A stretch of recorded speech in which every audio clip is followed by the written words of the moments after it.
La primera vez que pensé que mi marido me estaba engañando fue el día en que me abrazó demasiado fuerte, como si estuviera pidiendo perdón por algo que yo todavía no sabía. Fue un abrazo extraño, desesperado, casi culpable. Y en ese momento entendí que algo en mi matrimonio ya se había roto, aunque yo aún no pudiera verlo. Llevábamos 12 años juntos, una hija de 8, una hipoteca, cenas familiares los domingos y esa rutina cómoda que siempre confundí con felicidad. Marcos nunca fue el hombre más romántico del mundo, pero era estable, predecible, seguro. O eso creía. Todo empezó con detalles pequeños, casi ridículos. El teléfono boca abajo. Las duchas apenas llegaba del trabajo. El perfume nuevo que no era mío. Yo me repetía que estaba paranoica, que todas las parejas pasan por etapas frías. Pero una noche, mientras él dormía, su celular vibró y la pantalla se iluminó con un nombre que me hizo sentir un golpe seco en el estómago: Claudia Oficina. No era raro que tuviera compañeras, pero el mensaje decía: ya extraño lo de hoy. No abrí la conversación. No hizo falta. Sentí como algo dentro de mí se partía en dos. A la mañana siguiente le pregunté intentando sonar ligera. ¿Quién es Claudia? Él ni siquiera parpadeó. Una chica nueva del departamento financiero. ¿Por qué? Sonrió demasiado. Yo también sonreí. Ese fue el comienzo de mi silencio. Durante semanas me convertí en detective de mi propia casa. Observaba horarios, revisaba recibos, analizaba cada gesto. Empecé a notar que los martes se quedaba hasta tarde con una frecuencia sospechosa. Los martes también eran los días en que yo llevaba a nuestra hija a clases de danza y volvía tarde. Perfecto. Todo encajaba demasiado bien. Un martes decidí no ir a danza. Inventé que la profesora estaba enferma. Dejé a mi hija con mi hermana y conduje hasta la oficina de Marcos. Me temblaban las manos mientras esperaba en el coche. A las 8:20 lo vi salir. No estaba solo. Claudia no era como la imaginé. No era una mujer exageradamente hermosa ni joven. Era normal. Cabello castaño recogido, blazer gris, sonrisa tranquila. Pero la forma en que él la miraba, esa mirada no era profesional. Era íntima. Él le rozó la espalda al cruzar la calle. Ese gesto mínimo me confirmó lo que yo ya sabía. No los enfrenté. Los seguí. Entraron en un bar pequeño, discreto. Me quedé afuera 20 minutos que parecieron horas. Cuando salieron, se rieron de algo que yo ya no formaba parte. Esa noche Marcos llegó a casa a las 10:30. Me besó en la frente y dijo que estaba agotado. Yo lo miré como si fuera un desconocido. Pensé en gritarle, en lanzarle el teléfono, en romper platos. Pero hice algo peor, no dije nada. El silencio es un veneno lento. A partir de ese día empecé a cambiar. Me arreglaba más. Volví al gimnasio. Compré ropa que hacía años no usaba. No lo hice por él, sino porque necesitaba recordar quién era antes de convertirme en la esposa de. Sin embargo, él parecía cada vez más distante. Una madrugada fingí dormir cuando entró al baño con el celular. Escuché el murmullo de su voz. Su tono era suave, íntimo. Cuando salió le pregunté medio dormida: ¿con quién hablabas? Del trabajo, amor, un problema con un cliente. Cliente. A las 2 de la mañana. Empecé a sentir algo más que tristeza. Sentí rabia. Pero también miedo. Miedo a quedarme sola, miedo a destruir la familia, miedo a descubrir hasta dónde llegaba la mentira. Entonces apareció Javier. El mejor amigo de Marcos desde la universidad. Venía a casa todos los viernes. Siempre me cayó bien, siempre fue respetuoso. Una tarde me escribió por primera vez directamente a mí. ¿Estás bien? Te noté rara. Dudé antes de responder. No sabía si confiar. Pero algo en mí necesitaba hablar. Le dije que sospechaba de Marcos. Hubo un silencio digital largo. Luego respondió: hay cosas que deberías saber. Sentí que el corazón se me subía a la garganta. Nos vimos en una cafetería al día siguiente. Javier estaba incómodo. Evitaba mirarme a los ojos. Marcos, no es la primera vez, dijo finalmente. El mundo se volvió borroso. ¿Qué quieres decir? Hace años hubo otra. Duró poco. Pensé que había cambiado. Me sentí estúpida. Engañada 2 veces. Por mi marido y por su amigo, que lo sabía. ¿Y por qué me lo dices ahora? Él tragó saliva. Porque esta vez es diferente. Está obsesionado. Esa palabra me heló la sangre. Obsesionado. Volví a casa sintiéndome como una actriz en una obra que no había elegido. Observé a Marcos cenar con nuestra hija, ayudarla con la tarea, reírse. ¿Cómo podía ser el mismo hombre? Esa noche lo enfrenté por primera vez. Sé que sales con Claudia. Su tenedor quedó suspendido en el aire. Estás loca. Te seguí. Silencio. Luego negó todo. Dijo que solo eran colegas, que yo estaba insegura, que necesitaba terapia. Me hizo dudar de mi propia percepción. Gaslighting aprendí después que se llama. Durante días me convencí de que quizá exageraba. Hasta que encontré el recibo de un hotel en el bolsillo de su chaqueta. Fecha, uno de esos martes. Habitación doble. Ya no había margen para mentiras. Cuando le mostré el papel, su rostro cambió. No negó nada esta vez. Solo suspiró como si yo fuera el problema por descubrirlo. No significa nada, dijo. Esa frase fue más dolorosa que la traición. 12 años no significaban nada. Yo no significaba nada. Pero lo que vino después fue lo que realmente lo cambió todo. Porque cuando pensé que ya había tocado fondo, descubrí que la historia era mucho más sucia de lo que imaginaba. Y la persona que menos esperaba estaba a punto de convertirse en la pieza clave de esta traición. La pieza clave fue Javier, y jamás imaginé que terminaría siendo el centro de todo este desastre. Porque después de aquella confesión en la cafetería él comenzó a escribirme cada vez más seguido, primero para preguntarme cómo estaba, luego para contarme cosas que según él yo merecía saber. Detalles sobre los viajes de trabajo de Marcos que nunca fueron viajes, sobre cenas que supuestamente eran reuniones, sobre una segunda tarjeta bancaria que yo desconocía, y cada mensaje era como una gota constante que perforaba mi paciencia, mi orgullo y mi cordura. Yo no sabía si agradecerle o odiarlo. Porque por un lado me estaba abriendo los ojos y por otro confirmaba que todos a mi alrededor sabían más de mi matrimonio que yo misma, y lo peor era que cada vez que le preguntaba por qué había guardado silencio tantos años, siempre respondía lo mismo, que era lealtad, que era miedo a perderla.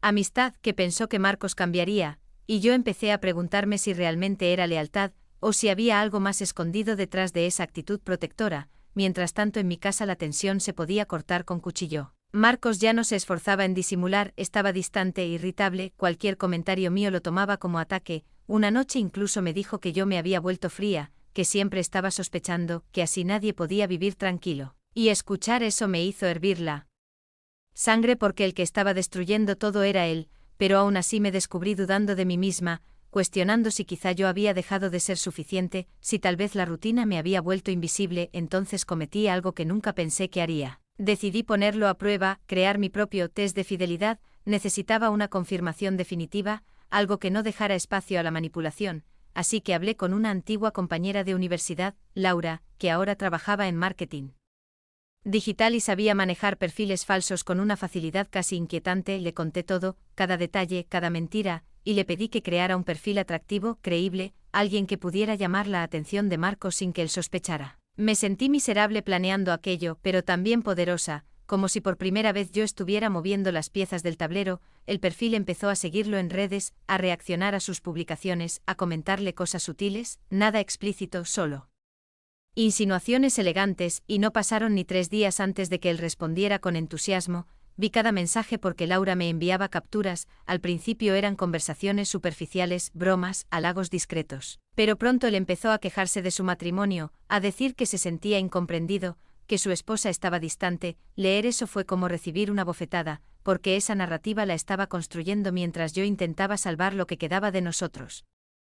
El coqueteo subió de tono, propuso verse, sugirió un hotel distinto al que usaba con Claudia, como si necesitara variedad, y en ese momento entendí que no se trataba de una aventura específica, se trataba de él, de su vacío, de su ego insaciable. de una necesidad constante de validación, pero cuando pensé que ya nada podía sorprenderme, Laura me llamó con la voz temblando, me dijo que alguien le había escrito desde otro perfil, un hombre insinuando que sabía que esa cuenta era falsa.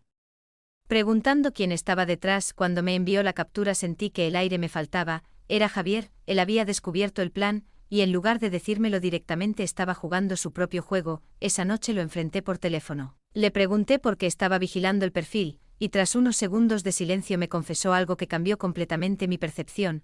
Me dijo que llevaba años enamorado de mí, que ver a Marcos traicionarme lo había consumido por dentro, que ayudarme no era solo por justicia sino porque esperaba que algún día yo lo mirara diferente. Me quedé muda. El amigo leal, el confidente, el supuesto aliado, también tenía su agenda, también guardaba un secreto, y de pronto todo encajó de una manera repugnante. Él no solo sabía de las infidelidades anteriores, las había encubierto esperando su oportunidad. Sentí náuseas, porque significaba que durante años yo había sido el centro silencioso de una competencia masculina disfrazada de amistad, mientras yo construía hogar y familia. Ellos jugaban a medir egos. Javier intentó justificarse, dijo que jamás cruzaría una línea sin mi consentimiento, que solo quería protegerme, pero su protección estaba contaminada de deseo, y eso lo cambiaba todo. Esa misma semana decidí enfrentar a Marcos con todas las pruebas, las capturas, el recibo del hotel, los mensajes con el perfil falso. Lo cité en la sala cuando nuestra hija dormía, puse el teléfono sobre la mesa y dejé que viera cada imagen. Su rostro pasó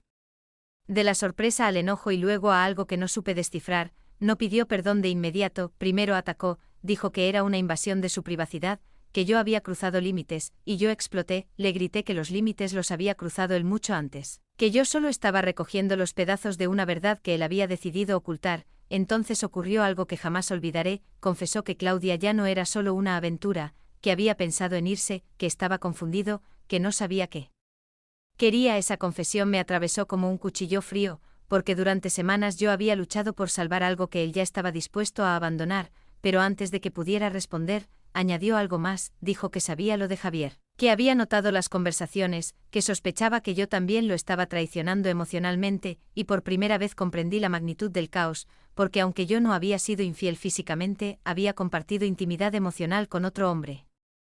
Había permitido que me consolara, que me validara, que me mirara como hacía años nadie me miraba, y esa línea era más fina de lo que siempre creí. La discusión escaló, palabras hirientes volaron por la habitación. Reproches acumulados durante años salieron a la superficie. Él me acusó de haber dejado de admirarlo, yo lo acusé de haber dejado de respetarme. Al final se fue de la casa esa noche, cerrando la puerta con una violencia que despertó a nuestra hija. Tuve que abrazarla y mentirle. Decirle que papá estaba nervioso por el trabajo mientras yo sentía que el mundo que conocía se desmoronaba. Los días siguientes fueron una mezcla de silencio y decisiones pendientes. Marcos se quedó en el apartamento de Javier, ironías de la vida. Y fue ahí cuando comprendí el último giro de esta historia, porque Javier me llamó una tarde y con voz quebrada me dijo que Marcos había descubierto su confesión, que habían discutido, que su amistad de 20 años estaba rota, y en ese instante entendí que el triángulo no era casualidad sino una bomba de tiempo que llevaba años gestándose. Yo era el punto de quiebre entre dos hombres que nunca fueron tan honestos como aparentaban, y ahora me encontraba sola, con un matrimonio colgando de un hilo.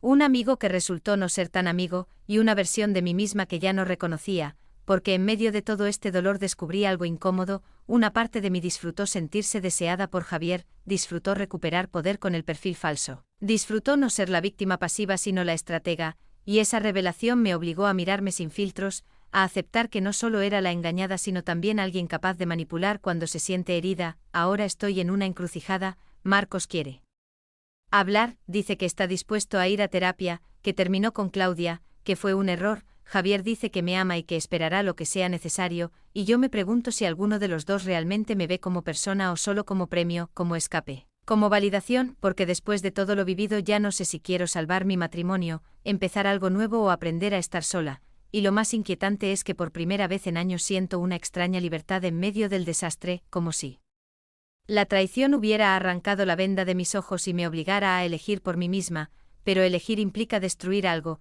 y no sé si estoy lista para asumir ese peso, así que dime, si estuvieras en mi lugar, con un esposo infiel que ahora suplica perdón y un amigo que confiesa un amor oculto mientras todo se derrumba, ¿qué harías tú en mi lugar? El final no llegó con un portazo ni con una escena dramática como en las películas, llegó en silencio, una mañana cualquiera, cuando me miré al espejo y No vi a la esposa traicionada ni a la mujer deseada por el mejor amigo del marido, vi a alguien agotada de ser el centro de una guerra que no empezó ella. Esa mañana entendí que la verdadera decisión no era elegir entre Marcos o Javier, sino elegirme a mí. Así que llamé a Marcos primero, quedamos en una cafetería neutral, sin recuerdos, sin fotos familiares en las paredes. Cuando se sentó frente a mí parecía más viejo, más pequeño, me habló de terapia, de reconstruir, de empezar de cero, pero ya no había fuego en sus palabras, solo miedo a perder la estabilidad, y yo lo escuché con una calma que me sorprendió. Cuando terminó le dije algo que jamás pensé decir, le dije que no quería competir con ninguna Claudia ni con ninguna versión futura de ella, que no quería vivir revisando teléfonos ni haciendo pruebas de fidelidad,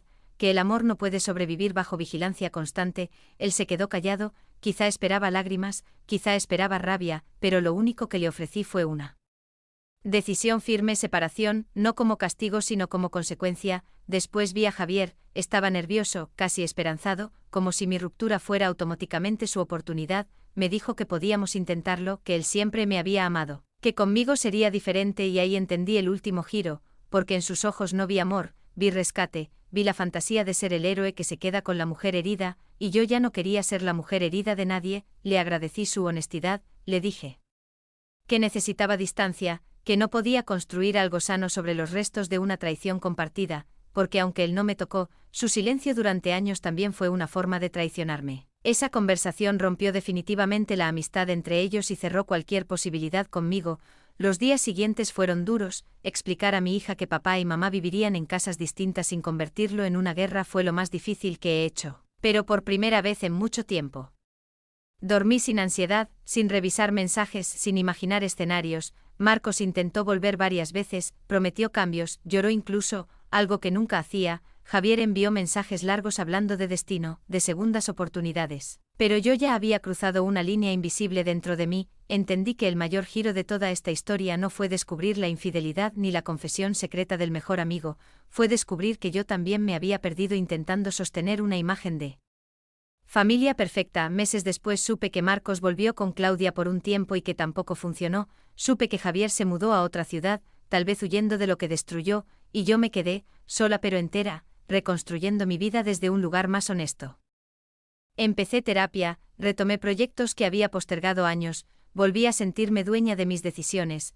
A veces todavía me pregunto si pude haber luchado más por mi matrimonio, si la comodidad habría sido más fácil que la ruptura. Pero cada vez que recuerdo ese abrazo culpable del principio, ese no significa nada, que minimizaba 12 años de mi vida, sé que elegí dignidad sobre costumbre. Y ahora te pregunto algo. Si descubrieras que el amor de tu vida te traiciona y que su mejor amigo te ama en silencio esperando su momento, ¿elegirías reconstruir lo roto o tendrías el valor de empezar desde cero completamente sola?